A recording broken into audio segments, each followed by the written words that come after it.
there is no any way around it because Allah meant it to be, so that's it really. Okay. So how can you explain this? Okay. Well, I think there are 2 points that we'll mention, or in fact 3 points that we'll mention in answer to this question.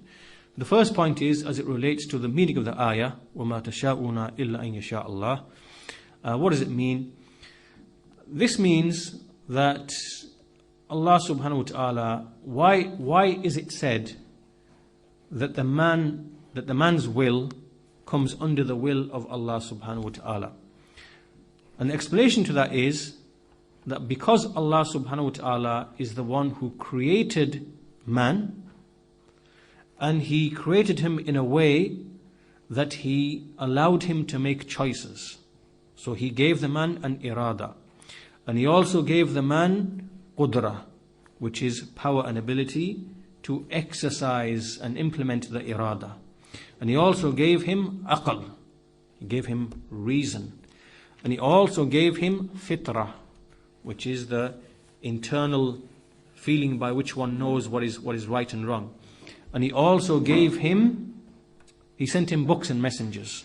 Right? So we've discussed this in previous lessons. We said that basically Allah subhanahu wa ta'ala, when we look at Allah, we see that He's given 5 things to every single human. Right? He gave him the fitrah. So child is born with a fitrah, he knows right and wrong. He understands at a basic level what is right and wrong. Allah gave him aql, reason, to think about things and make decisions as to what's right and wrong, what's beneficial for him, what's harmful for him. Allah also gave him irada, choice. Well, Allah gave him qudra, the ability to implement his choices, and then Allah sent him books and messengers. Right? These 5 things establish that Allah has adl. Allah has now been just. All of this establishes that Allah has been just. There's no dhulm involved here. Right? Because aql, fitra, irada, qudra, and the messengers to tell you right and wrong. All of this now is adl from Allah subhanahu wa ta'ala. So when we say that man has a choice and a will, and it comes under Allah's will, that does not mean that a man has been forced to do what is written for him. Right? It does not mean that he's been forced. It just means that Allah is the supreme creator. Allah has a will, Allah has a choice. And then, Allah created mankind, and He put within them the ability to also make choices. Right? And because Allah is the creator, then obviously man cannot go outside of Allah's will, because Allah created him. Right? But at the same time, this does not mean that he doesn't have a free choice himself. Right? So the 2 things, there's no contradiction between these 2 things. And the clear proof that there's no contradiction now comes to point number 2 and 3. Right? Which is this person who says this speech, and there are 2 things you can say to him. The first thing that you say to him is, if you say to him, imagine that you are going on a journey, and you come to a point in the journey where the journey splits into 2 ways. You go into 2 routes in 2 directions. So let's say you're in America somewhere, I don't know, some place.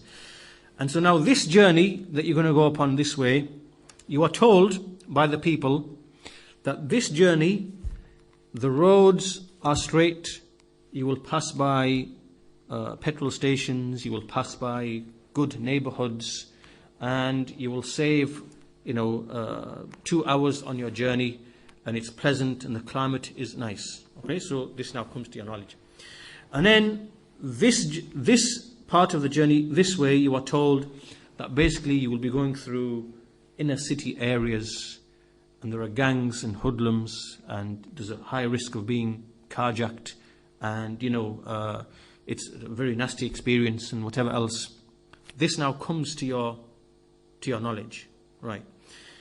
At this point in time, you know yourself that you clearly have a choice, and you clearly have rationalized in your mind because of aql and fitrah and through your irada and qudra that you are going to take this path. You know that. And you know that this process has taken place in your mind. And you know that you've made a decision to bring about the benefit and avoid the harm. Right? And you know that you've clearly achieved that. Right? Because you've used aql and irada and qudra to bring about a benefit for yourself. And this is the definition of aql. Definition of aql actually in Islam is to have knowledge of what is right and wrong and to act upon that. Right? To know what is beneficial and to act upon it. To know what is harmful and to avoid it. That's what aql actually means. Aql doesn't mean something in the mind, it means knowledge and action. Those two things come into the meaning of aql in Islam. So with this example, that person has to say, yes, I agree that I use my aql and I use my irada, my mashi'a to make a decision which is for my benefit. He will never ever say, well, I was forced to make that decision. He will not say that. He can't say that. He would be lying if he said that. He wouldn't be being honest. That's the first thing. Now we're just reasoning with him. The second thing that we say to him, now again I usually give this example, obviously I'm giving this example just as an illustration. I'm not saying that you do it, but I'm saying, but I would say by way of an educational point that's being made, that you take a baseball bat and you go to his house and you smash his windows, then you pour acid on his car, and then you kill his cat. Not that I say that it's halal to do that, it's haram to do that. I'm not saying that you do that, but I'm just saying that say he had a cat, you kill the cat, you burn his lawn, you smack his children, you take his wealth, and then you say that Allah subhanahu wa ta'ala, I had no choice to avoid doing any of this, so you have nothing to blame. You can't blame me, you should blame the action of Allah subhanahu wa ta'ala. Now, if he is truthful in what he's saying, in his argument, he will say, I make taslim to Allah subhanahu wa ta'ala. I make taslim, you're correct. Right, if he's truthful. If he's truthful.